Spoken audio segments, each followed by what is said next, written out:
going to talk about heart failure and the treatment options we have. So first of all, I will talk about this man who in 1785, last week, we talked about this man, William Withering.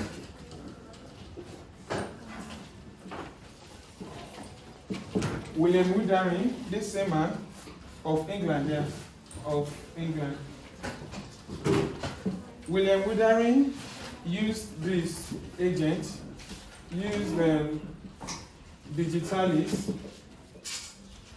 which was obtained from purple and white foxglove. Purple, the plant is called purple and white foxglove. Foxglove plant.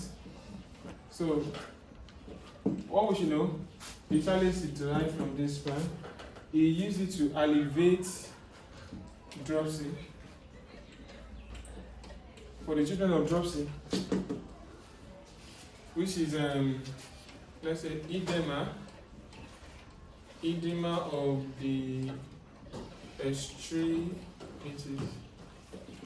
So he used this to alleviate edema of the extremities. So at the time, there was not so much knowledge about the condition, what really caused this, but this man or this physician used digitalis derived from this plant to alleviate dropsy, which is the swelling of the extremities in the patient. So we now know that the edema of the extremity was caused by kidney and cardiac insufficiency. So we said the major cause was kidney and cardiac insufficiency. So what are we saying? The heart is not working properly, right? So, and the kidney too is not working optimally. So water stays back, water begins to lag in the main part of the body. Alright? So now at the point he said Withering did not realize that dropsy was a result of heart failure. He didn't know that dropsy was the result of what? Heart failure. That what they saw as water accumulating at the extremities was a result of heart failure. So we now say that when the heart muscle, the myocardium, weakens and enlarges, it becomes bigger. It loses its ability to pump blood through the heart and into the systemic circulation. This is called heart failure or pump failure. So we said heart failure is also referred to as what? Pump failure.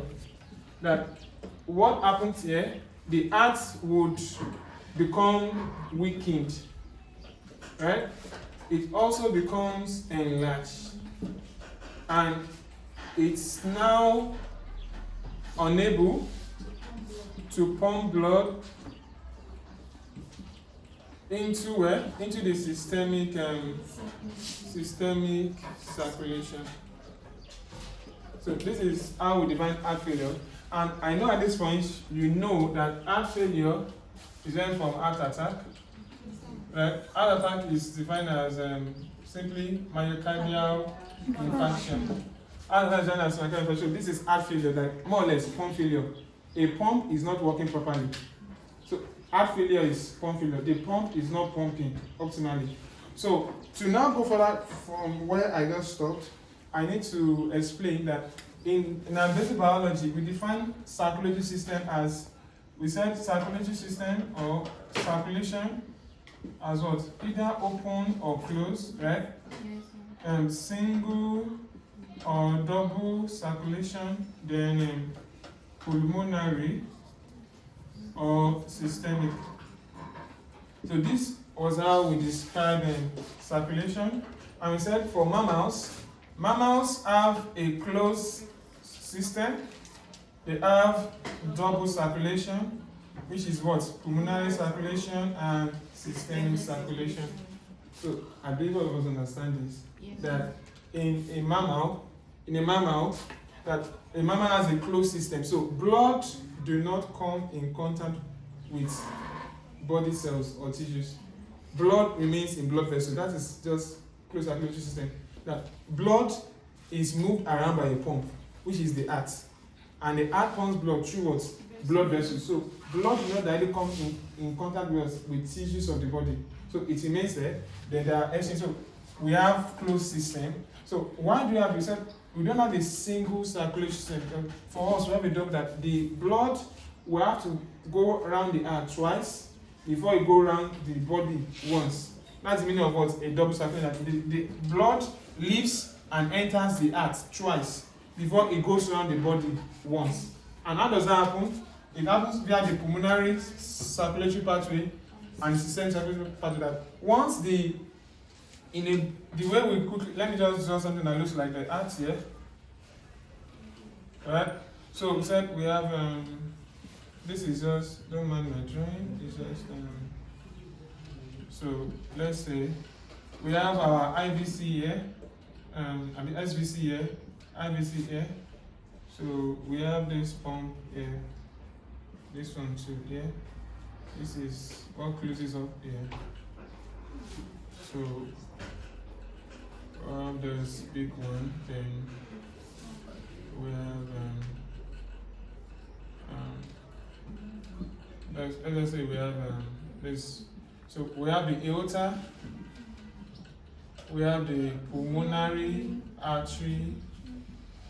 This is, so no, we have the pulmonary coming here, right? It's like veins bring blood to the heart. This is your right atrium, your left atrium, right ventricle, your left ventricle. So this would be blood returns into the heart via the veins. So this is your superior vena cava, your inferior vena cava, right? So this would be our pulmonary vein. Do you understand? So this one is the branch of our pulmonary artery that will branch to the left and right lungs, right? So we said in pulmonary artery, in pulmonary circulation. So for the first time when the blood enters the heart, blood comes in through this place, right? Through the veins, comes into the right atrium, comes in here, then it moves to the pulmonary artery, to pulmonary artery, and goes to where? To the lungs. Goes to the lungs. For what? Oxygenation. So that is our pulmonary circulation. Then it comes back to the left atrium via the pulmonary vein, goes here into the left ventricle, moves into the aorta, and goes into the systemic circulation. So this is just that. So the blood will move around the heart twice before it goes around the body once. So that's a single and double circulation. Alright? So basically that. Now I said that heart failure or pump failure is when the heart becomes weakened and becomes larger than what it used to be and can no longer pump blood efficiently. That is heart failure. And I said when the compensatory mechanism fail and the peripheral and lung tissues are congested, the condition is called CHF or CCF. So our CHF is what? Congestive heart failure or congestive cardiac failure. So we're saying in this place there is what? A pump failure present, right? Secondly, compensatory mechanisms are no longer sufficient. Compensatory are also failing. Right? The third point that lung tissues and peripheral tissues are what begins to hold are congested. That was English word like this. Are congested.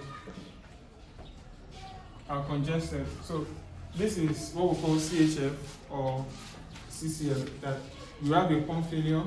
The compensation mechanisms, what are those? They are supposed to help with a lagging heart, right?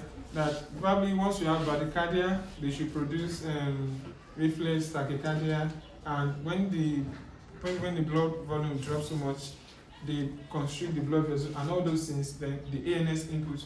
So once the compensation mechanisms begins to fail, pump is failing, Then there is also what fluid being held up in the lungs and in the extremities. We call this what a congestive heart failure or congestive cardiac failure. So we now look at that the heart failure can be classified as what either left-sided. Heart failure can be left-sided or right-sided, and we need to know the difference between the two. When it is left-sided, how can we diagnose a left-sided heart failure, and how can we also diagnose a right-sided heart failure? And usually that will be at the beginning. So if without treatment, usually a person that has either a left-sided or right-sided heart failure would eventually have both. Without therapy, it will get worse, it won't get better. So that would usually be the case. Okay. So what I said here that a client has a left-sided heart failure when the left ventricles do not contract sufficiently to pump blood returned from the left atrium, right? So a left-sided heart failure. A person has a left-sided heart failure when the left ventricle do not contract sufficiently to pump the blood that came in from the left atrium and consequently the lungs into the aorta. So this causes excessive amount of blood to return to the lungs, to the lung tissue. Usually the client will have what we call SOB, which is called shortness of breath and difficulty in breathing. We have dyspneas. I will have to explain this carefully for us. Now, the point is, the right-sided part of the heart receives blood from a particular source, right?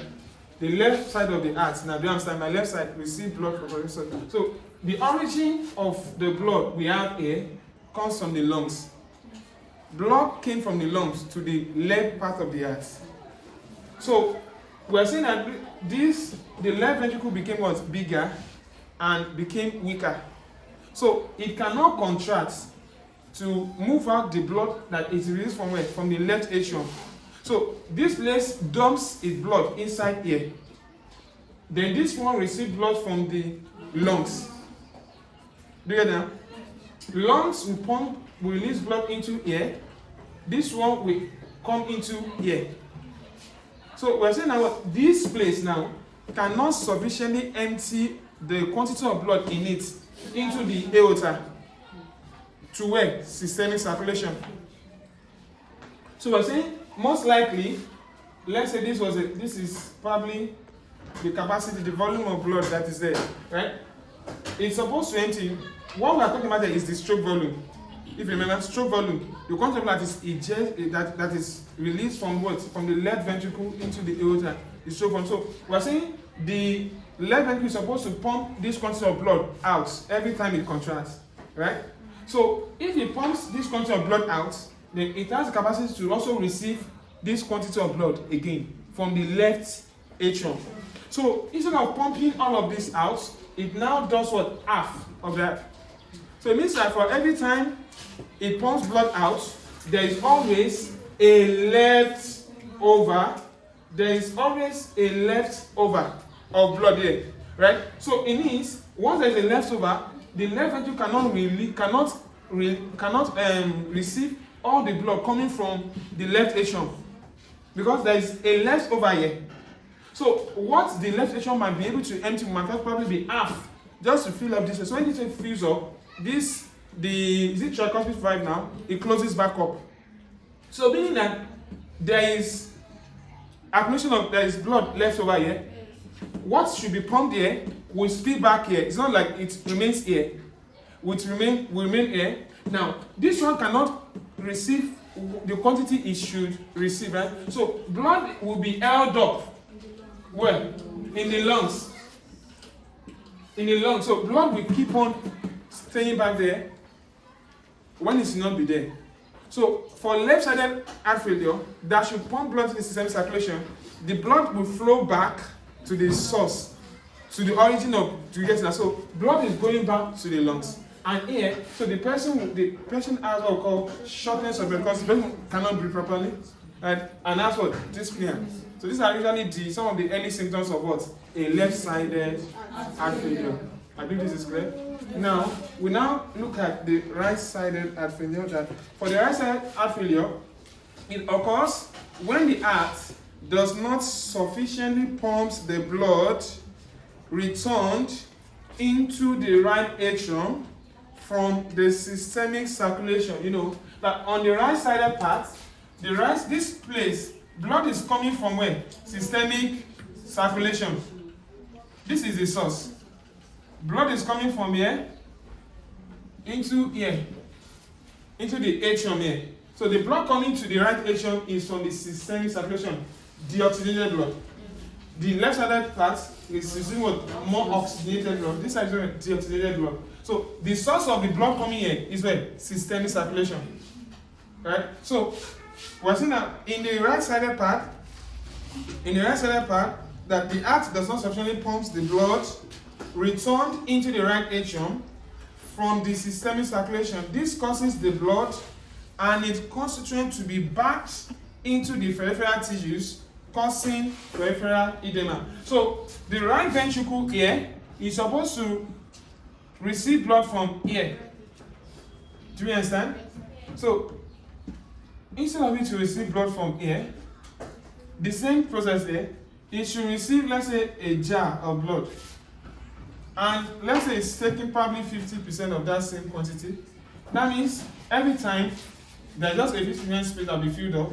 So this place will only be able to receive half into this place. Then the blood has to go back. So the blood pools in the extremities, in the limbs, in the body. So the person becomes bloated. So for right-sided parts, the person, so what the person really saw there, when we describe what we saw at the beginning by this person, when I do more, let's what, a right-sided, at the beginning, when I do what, a right-sided. If it's continued for a long time, it cannot be what, either both now. So because that's what will cause all the edema of the what, the peripheral tissue. So this place is now backing blood into the body rather than the blood to move faster. So once the heart is not pumping blood efficiently, now that is one part. The one point is that the heart is not pumping blood efficiently. So blood is lagging in either in the lungs or in the peripheral. The other point is about the kidney too has issues. Because the kidney too should be able to cause water to be moved out, excessive water and excessive. So there are two issues there, the heart and the kidney. So we have the right-sided failure and the left-sided failure. So the other point to note that one type of heart failure can lead to the other. Then myocardial hypertrophy resulting in cardiomegaly, that is increase in the heart size, can be a major problem associated with progressive heart failure. We said myocardial hypertrophy. Let me see my data. So myocardial hypertrophy, which is associated with which results in cardiomegaly, which is this is increase in heart size. This is more or less the increase in size of the muscles that really contract the myocardium. Myocardium enlarges, which results in cardiomegaly, can be a major problem in what? Progressive heart failure. So the point is, if you are to be, if the heart got bigger, the muscles should be thicker and be more powerful to contract. Do you understand? But here, the muscles became bigger, so that it become more thicker and have the ability to contract. They now became more lax. They are now more small, let me say more soft in a way. So they are bigger and still cannot contract effectively. So we have a double problem there.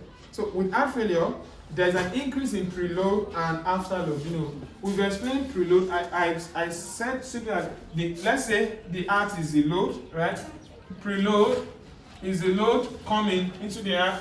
Afterload is the load leaving the heart. And I explained that preload is more or less the pressure or the force the IVC or SVC need to overcome to bring blood into the heart. Do you get it now? So preload is more or less the load, the force or pressure you need to overcome to bring blood back into the heart. Now, afterload is more or less your peripheral vascular resistance, the load that the left ventricle needs to overcome to be able to pump blood into the aorta and that. So the pressure, so the point is the pressure to move blood forward, you need to overcome the pressure of resistance. If you can't overcome that resistance there, you can't pump blood. So one of the problems with heart failure is that what? The heart can no longer generate enough force, mechanical force, to overcome the pressure in blood vessels. So this one cannot generate enough force to overcome the pressure in the aorta and other systems. So blood is pulling backward and moving back to the lungs. This side too cannot generate enough force to pump the blood into, to pump to this side again, to the left side of the heart. So blood is spilling back. So in those cases, preload and afterload would go up. So in treatment option, you know, once preload goes up, after the blood pressure too will go up. Blood pressure goes up because that's part of the problem we are going to overcome. So now, cardiac glycocytes, also called digitalis. Cardiac glycocytes. So this is digitalis here. We said cardiac. The board is so messed up, but we are going to clean it very soon.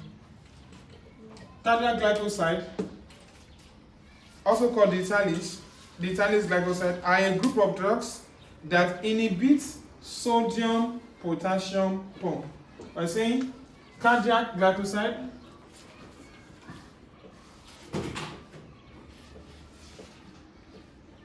also called digitalis glycoside, right? Digitalis glycosides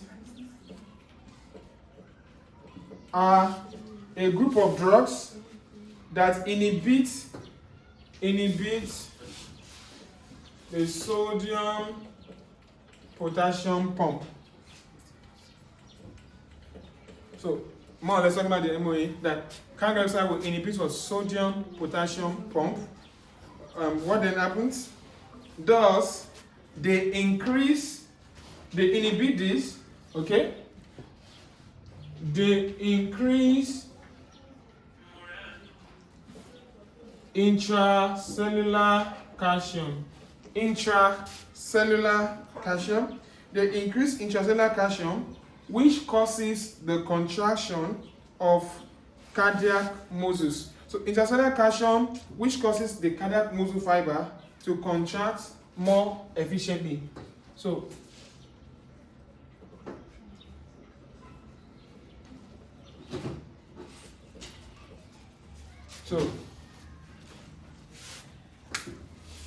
cardiac glycoside increase intracellular calcium, their levels, so that the heart muscle can contract. So the job they need to do is to cause the heart muscles, the myocardium, to contract more efficiently. So they inhibit sodium and potassium pump because, you know, for sodium, once sodium is retained, blood volume would go up, right?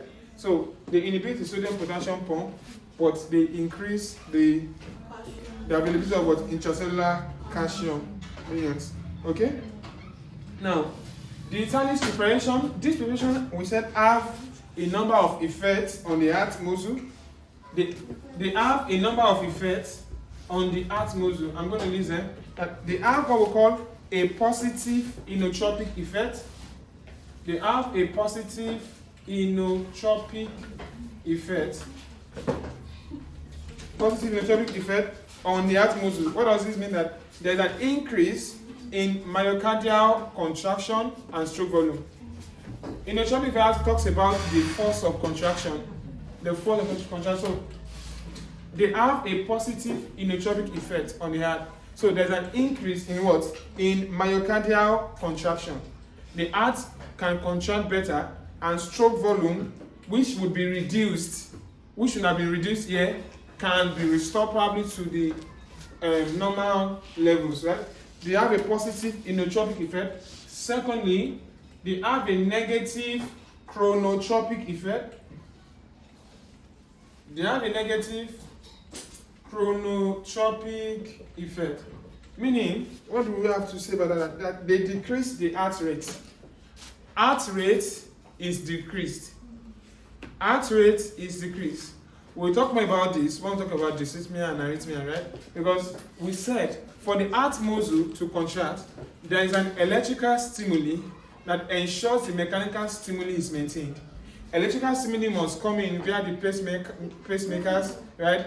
SA node, AV node, bundle of E's, all of that, so that the muscles, so the electrical signal allows the contraction to occur, right? So once we need to slow that down to allow the heart to contract more effectively and efficiently. Are we together? So positive inotropic effect, negative chronotropic effect. All right. The third point is that it also has a negative dromotropic effect. Has a negative dromotropic effect.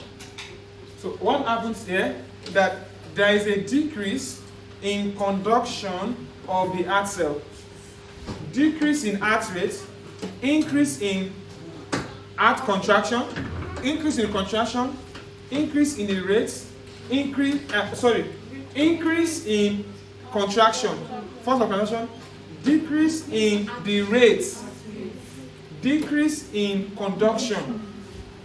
Conduction is decreased. This is via the pacemaker. This is electrical.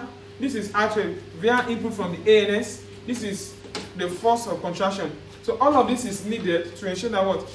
Heart failure, the negative consequence of heart failure is reduced. Alright? Okay. The increase in myocardial contractility here. The increase in myocardial contractility here. The increase in myocardial contractility here increases cardiac and peripheral and kidney function. So I think we need to do that. The increase in the increase in cardiac contractility here causes an increase in cardiac,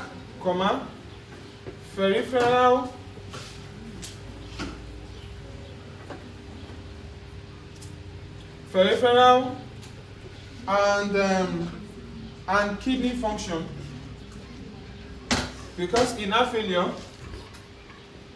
kidney function and heart functioning are not optimal. Kidney function and heart functioning are not optimal. So said, once we increase this, there's an increase in the cardiac function, there's an increase in the kidney function. There's also the peripheral issues too are also becomes better. These are the things we find here. Okay. So what then happens? There is a decrease. So essentially, because we said preload and afterload would increase because of heart failure, because of the drugs, there will be a decrease in preload, which would improve blood flow to the periphery and the kidneys, decreasing edema and increasing fluid excretion.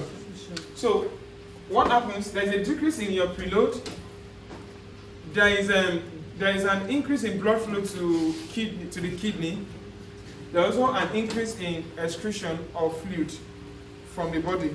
So fluid retention in the lungs and extremities will decrease. So the point is that you want to reduce the blood volume. So if you reduce the blood volume, the blood pressure would reduce, right? Now, we also want to, by other ways, we also want to reduce preload and afterload to ensure that blood coming back to the heart is maintained, and blood flowing from the heart to major organs and other tissues is also maintained. So this is that there. Okay, please pause the video.